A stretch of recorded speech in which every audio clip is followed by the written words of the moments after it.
Hello everyone. So in this video, I'm going to show you an example of an independent samples hypothesis test. So let's get started. One behavioral strategy believed to reduce food intake is to eat slower, which presumably provides more time for biological fullness signals to initiate. To test this possibility, suppose we compare two groups given the same buffet of food to consume. One group is instructed to eat fast, and another group is instructed to eat slowly. The sample statistics are provided in the table below. Do the data indicate that rate of eating, slowly or fast, influenced amount of calories consumed in a meal? So notice, in this case, the question that's being asked is whether there's an influence. It's not asking, do they increase or decrease the amount of calories? It's just asking, is the rate of slowing does rate of eating influence amount of calories? So there's no direction here, right? So this is a non-directional or two-tailed test, okay? So here are the sample statistics. How can you tell whether this is independent samples? Well, a quick clue is there's a slow eating group here that is independent of the fast eating group here, right? So there's two independent samples that are being compared, right? So in the slow eating group, which is group 1, N is equal to 6, sample mean is equal to 600, and sample standard deviation is equal to 55. In the fast eating group, which is group 2, N is equal to 6, sample mean is equal to 690, and sample standard deviation is equal to 75.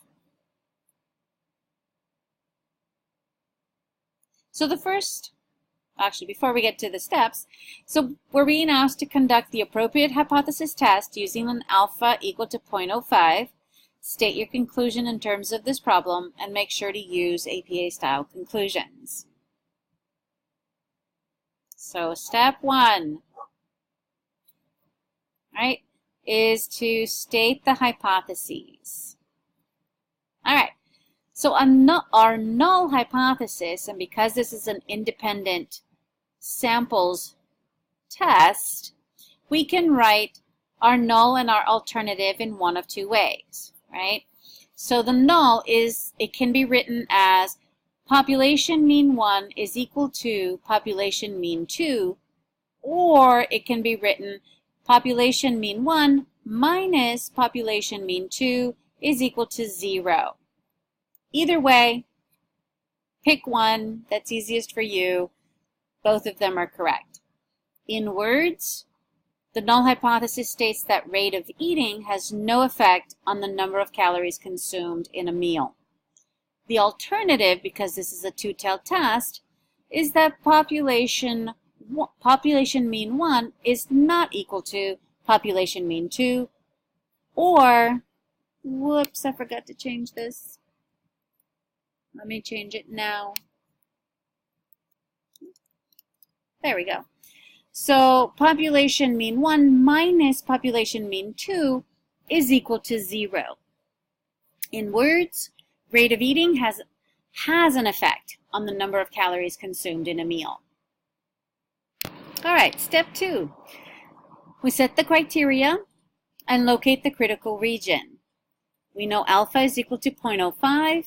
We also figured it's a two-tailed test. Now we need to calculate the degrees of freedom, which is equal to N1 minus 1 plus N2 minus 2, right? So it's 6 minus 1 plus 6 minus 1, which is equal to 5 plus 5, which is equal to 10. So degrees of freedom are equal to 10. So now we get to look up the T critical value in the T distribution table. So let me pull that up. All right, so here is the T distribution table. Now, we're in two tails once again. Here's the alpha level of 0.05. The degrees of freedom are in this column, and we're looking for 10 degrees of freedom, 0.05 in the two tails, right? So our T critical value that we need to beat, right? We need to be beyond this critical value in order for us to reject the null hypothesis. The T critical value is plus or minus 2.228.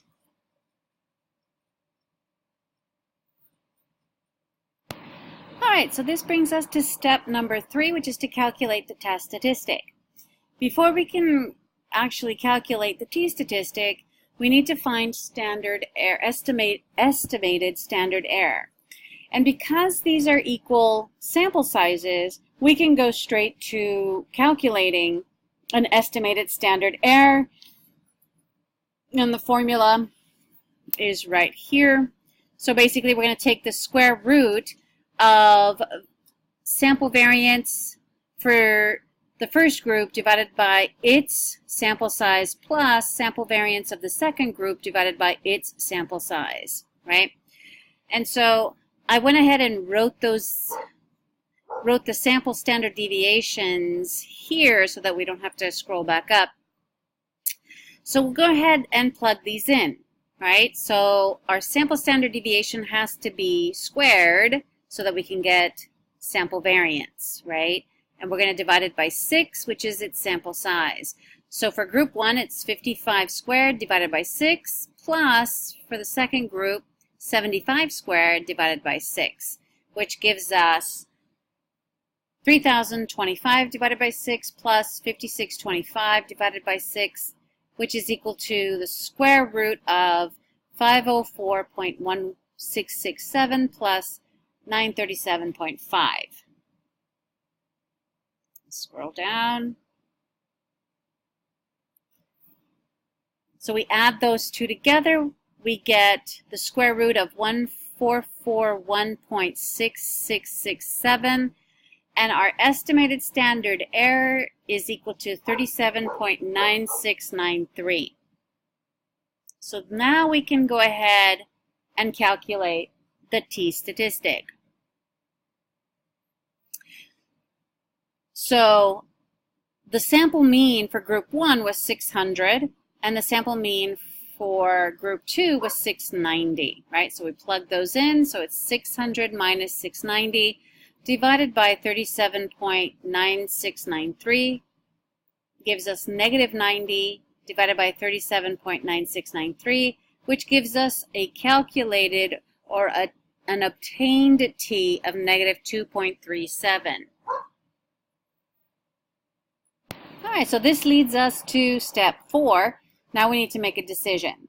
So our T obtained, or our obtained T, or calculated T, is equal to negative 2.37, which is less than the T critical value of negative 2.228. What this means is that negative 2.37 is further away from the mean. It's further away in the tail than negative 2.228.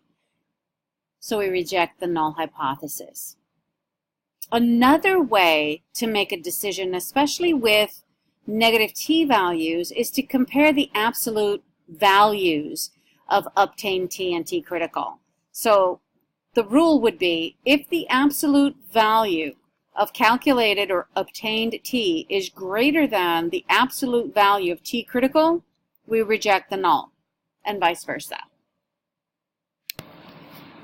All right, so we rejected the null, which means we need to calculate an effect size. So in this video, I decided to go ahead and do an R-squared instead of an estimated Cohen's-d. Again, you can choose which one you want. You can do either one, but for this particular problem, because I don't have pooled variance, I decided I'll go ahead and calculate an R-squared because I have a T value, right? So R-squared is equal to T squared divided by T squared plus degrees of freedom. Now that this T is our obtained T, or calculated T, all right? So it's negative 2.37 squared divided by negative 2.37 squared plus 10, which gives us 5.6 5.6169 divided by 5.6169 plus 10, which gives us 5.6169 divided by 15.6169, which is equal to 0.3597. Which, by the way, if you remember, or if you look back to the video, this is actually a large effect. 0.25, r squared equal to 0.25 was a large effect. So this is larger than that. So it's a pretty large effect. A 95% confidence interval we can construct. So we can take we'll take M1 minus M2 plus or minus a margin of error, and the margin of error is the t critical value times the estimated standard error.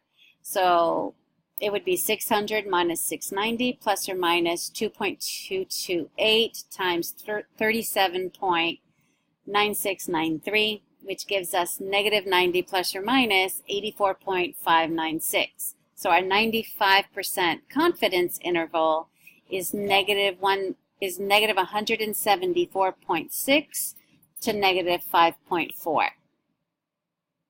So now we can write our conclusion, our APA style conclusion. So reject the null. There is sufficient evidence to conclude that rate of eating has a significant effect on calories consumed. We provide the statistics to back up your claim. So T parentheses degrees of freedom, so T parentheses 10 equal to negative 2.37, comma, P less than 0.05, comma, R squared equal to 0.36, comma, large effect, comma, 95% confidence interval, negative 174.6 to negative 5.4. In English, eating slowly decreases the number of calories consumed in a meal. The next video, I'll show you an independent samples hypothesis test with unequal ends.